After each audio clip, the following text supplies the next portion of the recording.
What is an NGO?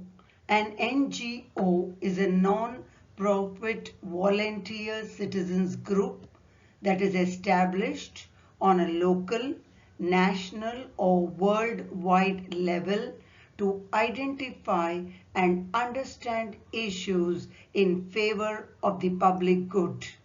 The NGOs have shown themselves to be change makers. They will remain crucial in assisting Indian society to escape from various hardships. Types of NGOs. First, it is an international NGO that operates globally. For example, Doctors Without Borders, Help Age India, Save the Children, Greenpeace, etc. Second, it's a government organized NGO that provides public services. For example, Darpan started out as an initiative of the PM's office. The portal is managed by Niti Aayog. Third, it is a quasi-autonomous government organized NGO which is funded by the government. Its senior officials are appointed by the government. For example, International Organization for Standardization. Fourth, it's a donor organized NGO. For example, Sankalp India Foundation is a World Bank loan aided scheme. Fifth, it is an environment-based NGO, for example, Wildlife Trust of India. Sixth, it's a technical assistance NGO, for example, EMPIWF. Seventh, it is a big international NGO. It is called business-friendly NGOs, for example, Red Cross. Eighth, it's a religious international NGO, for example, Catholic Relief Services. Role of NGOs in Indian democracy. The responsibilities of NGO are varied. For example, environment, relief measures, education, legal aid, etc. Therefore, they have an important role to play, which are as follows. First, contributors. NGOs help in providing suggestions and their expertise in matters related to policy making of government by providing research teams. The inputs from the NGOs have contributed in the formulation of laws like RTI Act 2005, RTE Act 2009, Environmental Protection Act 1986, Forest Rights Act 2006. Second, create awareness. Indian society is embedded in caste system, traditions and superstition.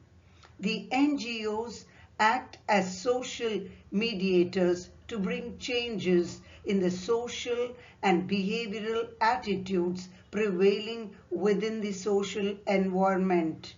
For example, Manushi Visions works for establishing a casteless and classless society with values of liberty, equality and fraternity. Maharashtra Andhashraddha Nirmulan Samiti works for freeing society from blind beliefs. Third, acting as pressure group. The NGOs act as pressure groups to mobilize public opinion against government policies and activities. The NGOs organize the public to demand for transparency and accountability in implementation of government policies. Fourth, game changer. NGOs reach out to those sections of people who are left out of state projects.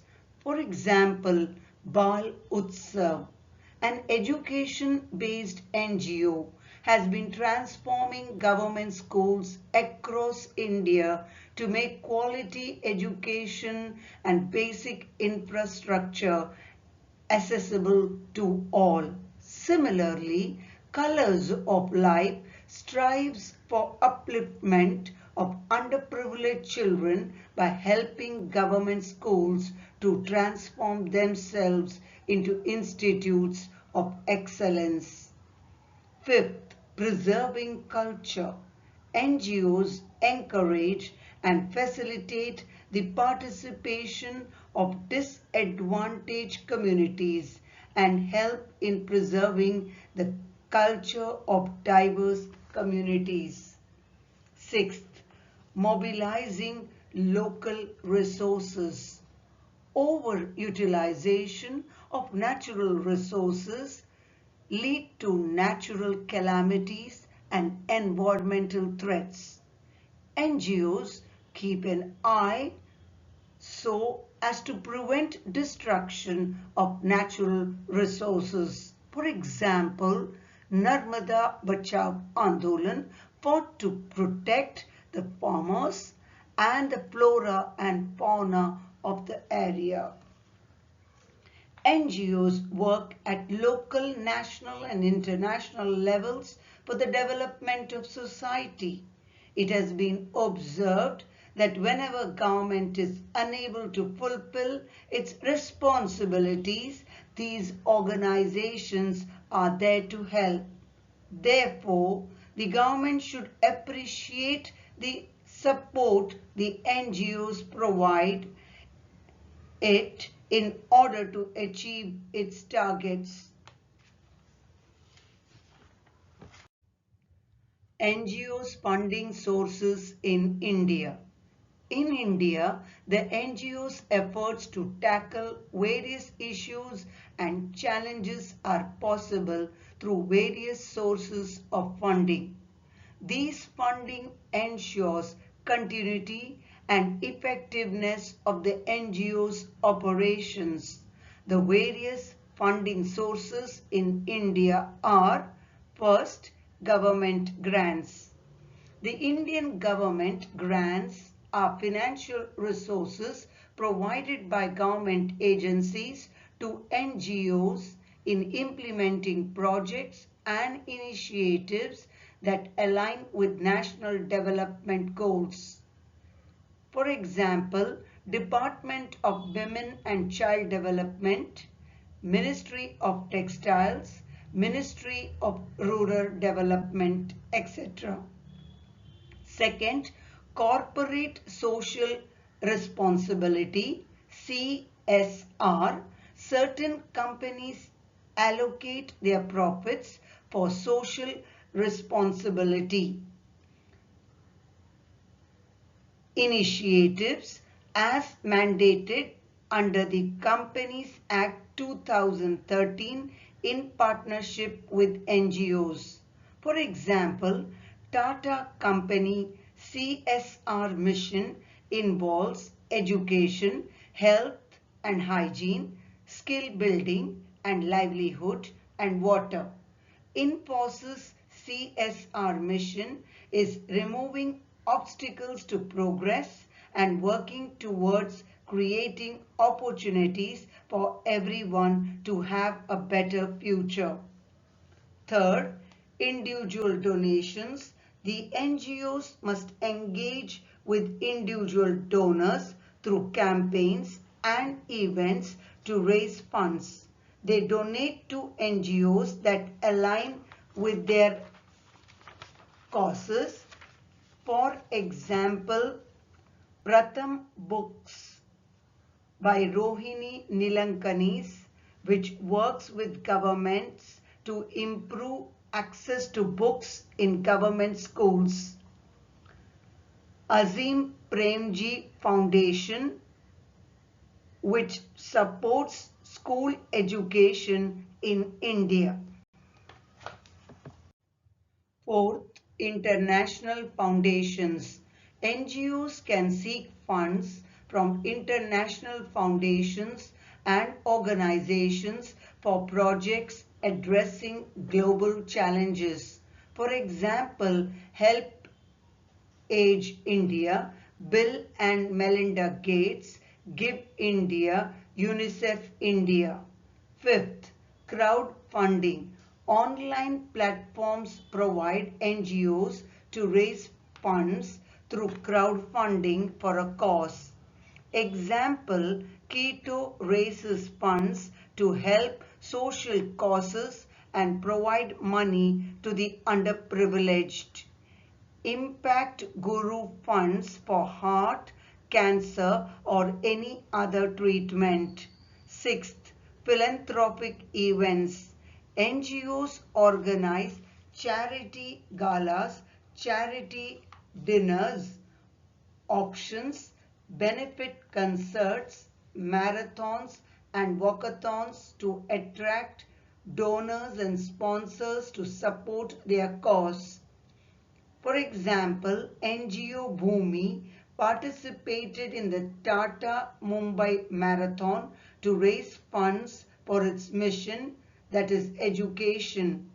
NGO Freedom Firm, through auction of paintings, jewelry, wood art, etc., raised funds for rescue and justice work for victims of sex trafficking. Seventh, income generating activities. NGOs engage with local communities for fundraising activities through selling their homemade and handmade goods. For example, Om Creations, ceramic candle holders, soap dishes, bottle camp. Some NGOs generate income through earned revenue such as selling goods or services, conducting training programs or offering consultancy services. Eighth, membership fees. NGOs raise funds from members through membership fees and donations. These fees contribute to the organization's revenue. Ninth, in-kind donations. Apart from monetary contributions, NGOs may receive in-kind donations such as goods, equipments, vehicles which support their operations and projects. Thus, securing funds for NGO projects is a multifaceted endeavor that requires creativity, tenacity, and commitment to the cause. So, creating a robust network and long-lasting partnership which will enable the NGOs to unlock the financial resources needed for a positive change. Therefore, NGOs stand as beacons of hope and progress towards a brighter future. Challenges faced by NGOs. The NGOs in India face challenges for their operations and projects which are as follows. First, regulatory hurdles. NGOs must adhere to regulations of the government. For example, in India, NGOs must register with Niti Aayog and secure a registered NGO Darpan unique ID. The NGOs have to open a SBI account at a Delhi branch, and the NGOs must adhere to Foreign Contribution Regulation Act 2020. Second, limited awareness. NGOs struggle to create awareness about their causes. The NGOs must invest in marketing strategies, social media presence, and collaborations to increase their visibility. Third, competition.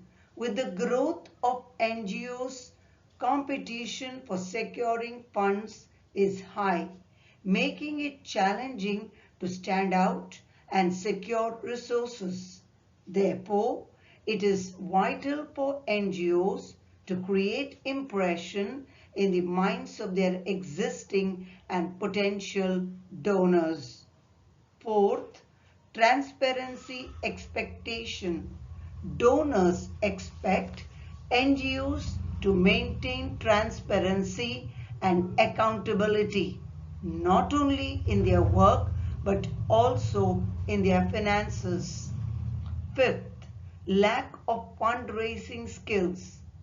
Limited networking capabilities and inadequate writing skills prevent the NGOs from securing funds. It is essential for the NGO to come up with the right communication to connect with their potential donors and to strike a chord with the masses about their cause in an effective manner. Sixth, public trust. Scandals and negative publicity can take away the public trust, which affects donations and support. For example, Bhagalpur NGO Shrijan Mahila Vikas Sahyog Samiti Limited lost trust of the people because it was alleged that it siphoned public funds. Seventh, dependency risk. Over-dependence on specific donors may lead to funding risks for NGOs. Eighth, economic and political factors. Internal and external economic and political factors can impact funding stability. Ninth, crisis management.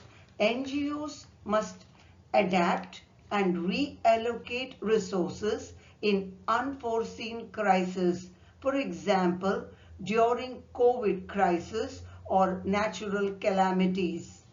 10th, right people on board. There is crunch of qualified and experienced development sector professionals in India. The projects require men to find solutions for their problems. NGOs work for the betterment of society with limited budgets and multiple socio-economic constraints. The NGOs must secure grants and finance to serve society. At the same time, it is essential for the NGOs to come up with unique ideas and proposals that can create more value for society.